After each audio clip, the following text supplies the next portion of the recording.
What's going on, guys? If y'all know anything about what's going on right now in the world with the whole NCAA football thing happening to where they made their voice heard as a community and had things changed in the game. And as soon as I saw Joe Knows pop out a video talking about this same situation, but not only with NBA 2K, but Take-Two Interactive as well, I had to listen to what Joe Knows had to say about this. Let's dive in this together. Football community, creators, everybody that teamed up and actually impacted change in their community, it was inspirational, to say the least. For those of you that don't know what I'm talking about, College Football 27 dropped, and essentially they tried to sneak in microtransactions in an offline game. The crazy part about this is they really did sneak that in too. When they had all the creators go out there and test their games, no one ever said anything. If anything, it was hidden, right? There was no mention of anything where you couldn't build up your character unless you spent real money. That was just awful for them to do. On top of putting those microtransactions in, if you decided not to spend money on the microtransactions, they made progressing through that mode much slower. Now, not only the creators, but the community as a whole all joined together and essentially said, play the game, but do not pay for the microtransactions. And they actually forced EA's hand, and EA took it out of the game. Now, of course, in my position, it just makes me think like, man, what would the 2K community be capable of? You know, it's nothing. 2K community cannot come together to save their life. And I say this in the most humble situation. I have played NBA 2K since the beginning, guys. And it's always get to the point to where there is somebody or some content creators or whatever the case is, there's so much negativity surrounding it. There's no way we can come together and make a change. I'm sorry.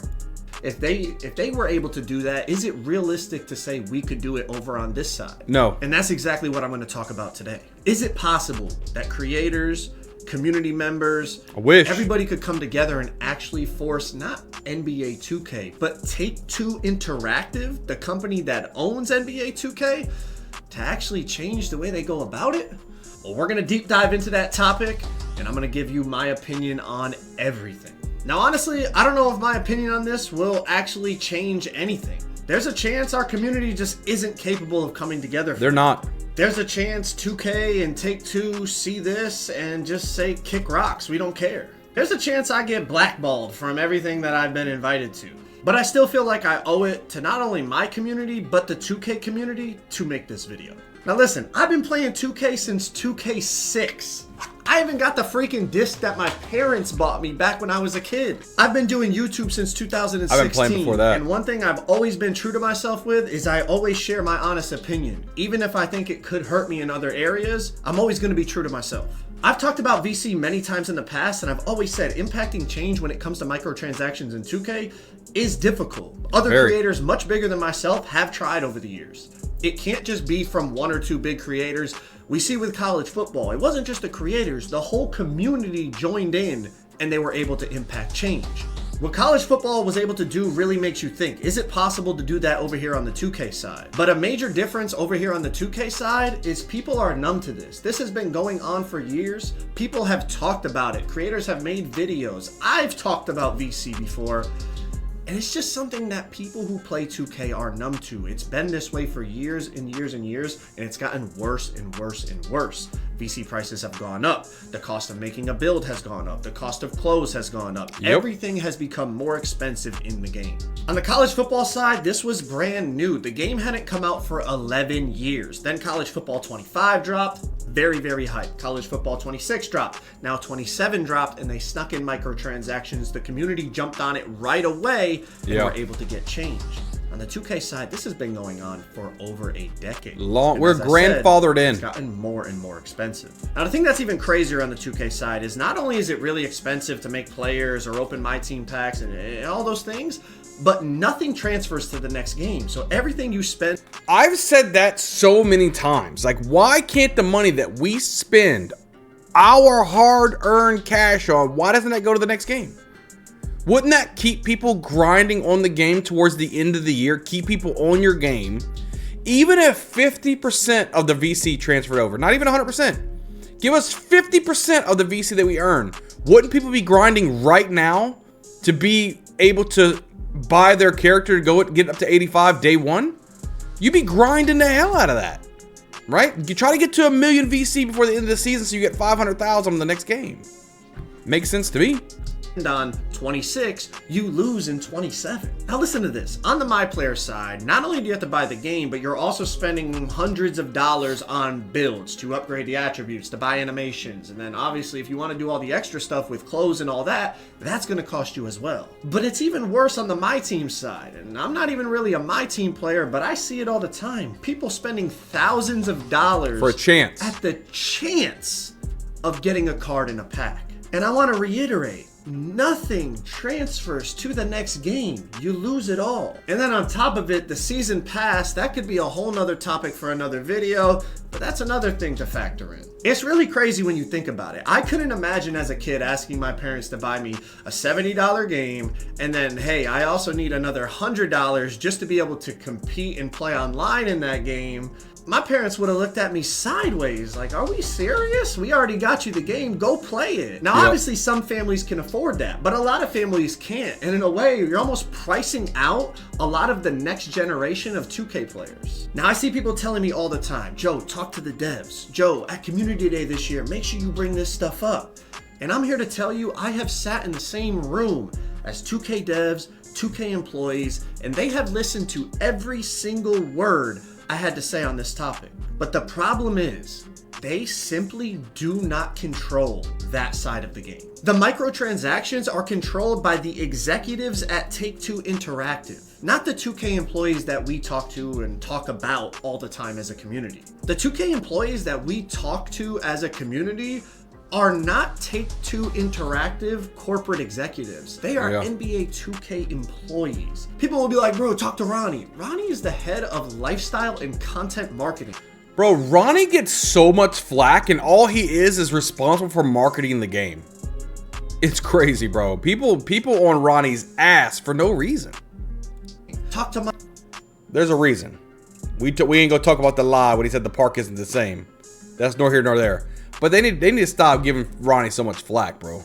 Mike Wang. Mike Wang is the lead gameplay developer. These guys do not have any control when it comes to microtransactions. That is from Take-Two corporate executives, and me as a content creator and us as a community do not have a direct line of contact to them to even be able to communicate this stuff. But just because we can't directly communicate with them, that doesn't mean impacting change is impossible. We just saw it on the college football side. So let's keep going.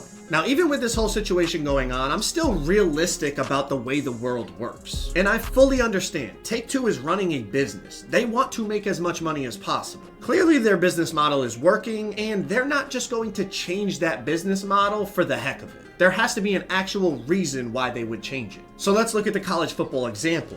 Everyone in that community pushed for players to play, but not pay for the microtransactions. Now, as lovely as that sounds, and as good of an idea as that sounds, on the 2K side, it's a little different. Remember, in the college football game mode, it was offline. Yeah. It was against the CPU. Most 2K players are playing online. That means you're gonna be out there with a watered down 60 overall, taking on people with 99 overalls, and eventually, after you get your ass whooped time and time again, majority of people have $100, they're going to buy some VC and upgrade their My Player. It's a very different ask when it's offline versus online. Now, I've said this for years. I'm trying no money spent here, guys. I'm gonna do my best. Sometimes I'll be dropping $100 on there, but I'm doing my hardest in 2K27 to not drop a dime.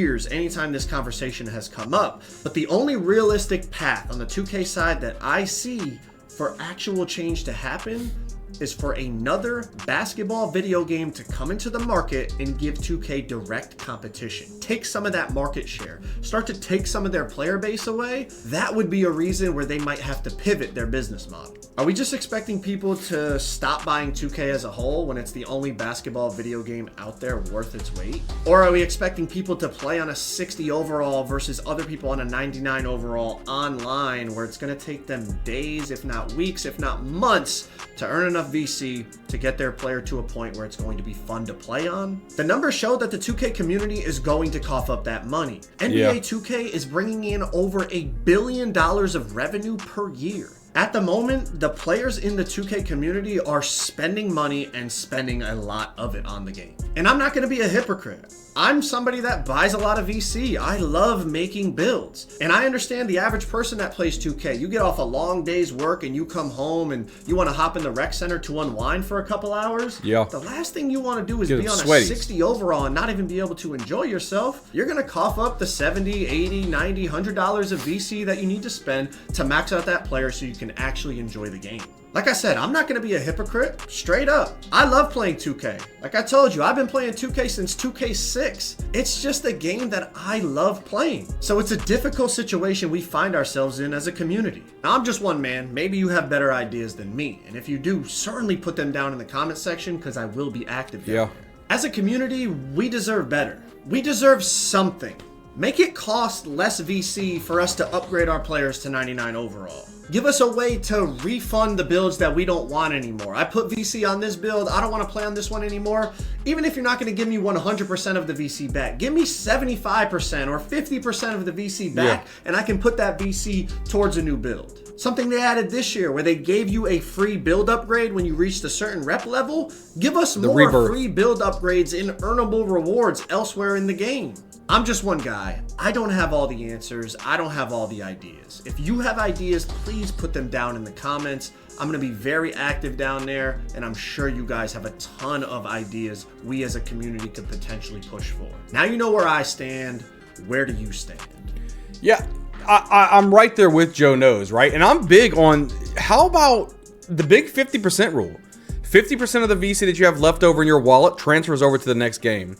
If you want to delete the player, you get 50% credit of what you spent on that player via stats, right? So delete them. You're going to remake your build. You get reimbursed 50% of what you built in. There's ways. I would say there's ways of making it better, right? And I think that I don't know what it's going to take. Whether it's a lack of pre-orders, is hold your pre-orders. I tell people all the time, don't pre-order right when the game comes out. If we're holding a massive bit of pre-orders until maybe a week or two before the game launches, that could make some changes. Guys, when you get in here, try your best to do no money spent. Try your best. Get into the My Career, right? Rock out. Grind some games out. I don't know. You'll see what happens, man. Even if you get yourself a whole 5 and going into the rec, you got a pretty good chance of winning if you guys are all like 70 overall, but you know how to play and moving the basketball. You might still win the game early on and win you some VC, get on those streaks, guys. But look, that's just my comments. I agree with Joe Knows. I'm going to leave his description to his channel down below. Go give the guy a subscribe. Joe Knows has been around for a long period of time. I'm the new guy on the block. We're trying to create some content. I like reacting to Joe Knows and everybody else, Uncle Demi and all these guys that we're reacting to. And we also make our standalone content as well, guys. But again, new channel. Make sure you guys hit the subscribe button. Leave a comment down below. What do you guys think about this situation? Do you guys think that we can make a change in the 2K community, or do you think it's just way too late? Let me know in the comments below. Make sure you guys are smashing the like button. I can't wait to see you guys on the next video. We'll see you guys next time.